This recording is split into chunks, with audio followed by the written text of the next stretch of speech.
مسلمانوں کے اندر، مسلمانوں کا اللہ ماشاءاللہ حال یہ ہو گیا ہے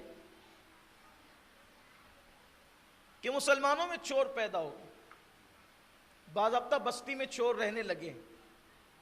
اور ایک بات آپ کو بتاؤں، ایک دن وہ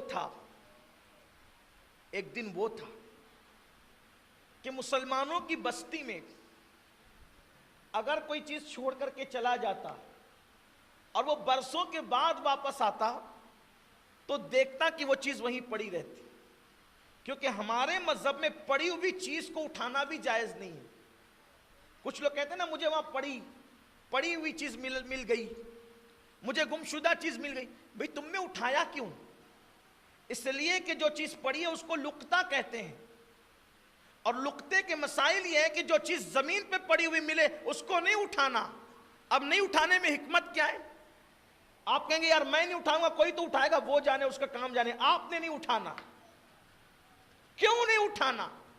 پڑی ہوئی چیز کیوں نہیں اٹھانا؟ حکمت کیا ہے؟ حکمت یہ ہے کہ جس کی چیز گر گئی اس کو پتا چلے گا کہ میری چیز گر گئی ہے تو وہ ڈھونڈتے ڈھونڈتے آئے گا، تو تم تو اٹھا کر کے چلے گئے، اس کو کہاں ملے گی؟ چھوڑ دو وہیں۔ اٹھانے کی ایک ہی صورت ہے، اگر خیانت دار لوگ وہاں موجود ہے، خائن لوگ موجود ہے کہ کھا لیں گے، غصب کر لیں گے، تو آپ اس لیے اٹھائیں کہ چلے میں اس کو محفوظ رکھوں گا۔ لیکن پھر اب آپ کی ذمہ داری ہوگی، بہت زنجیروں میں آپ جکڑ گئے، اب اس چیز کو آپ پورے ملک میں اس کی تشہیر کر سکتے ہیں، تو بھئی یہ چیز مجھے ملی ہے، جس کی وہ نشانی بتا کے لے جائیں۔ اور اگر آپ اس کو مسجد میں دینا چاہیں تو نہیں دے سکتے، مدرسے میں دینا چاہیں تو نہیں دے سکتے، کسی غریب پہ صدقہ کرنا چاہیں تو نہیں کر سکتے، بس آپ کو اس تک پہنچانا ہے، ورنہ قیامت کے دن آپ سے پوچھا جائے گا۔ البتہ اب وہ چیز ضائع ہونے کا اندیشہ ہے، پڑی ضائع ہو جائے گی، تب یہ ہے آپ اس کو بیچ دیں، بیچ کر کے اب آپ مسجد مدرسے میں دیں، لیکن پھر وہ ڈھونڈتے ڈھونڈتے آپ کے پاس آ گیا کہ بھئی میری چیز تھے مجھے دے، آپ کہیں میں نے مسجد میں دے دیا، کہا نہیں میں تو تجھ سے لوں گا، آپ پہ فرض ہے آپ اس کو تاوان بھریں گے۔ کیوں اٹھایا تھا آپ نے؟ یہ ہے پڑی ہوئی چیز کا۔ مجھے ایک خوبصورت بات یاد آئی، اس لیے کہ زیادہ بات لمبی نہیں کرنا، بہت دنوں سے آپ کے محلے میں نہیں آنا ہوا تھا، اور لاک ڈاؤن کی وجہ سے جو ہے وہ پروگرامات بھی عام طور پہ نہیں ہو پا رہے شہر میں۔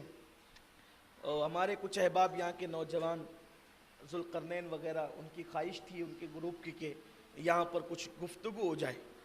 ایک بات یاد ہے، آج کل ہر چیز میں لوگ غربت لاتے ہیں۔ مولانا سید صاحب، غریبی چوری کرنے میں مجبور کر رہی ہے، یہ کرنے پہ وہ کرنے میں مجبور۔ میں کہتا ہوں شرم کرو، غریبی چوری کرنے میں مجبور کرتی ہے، محنت کرنے پہ کیوں مجبور نہیں کرتی؟ اگر غریبی ہے محنت کر، چنا بیچ،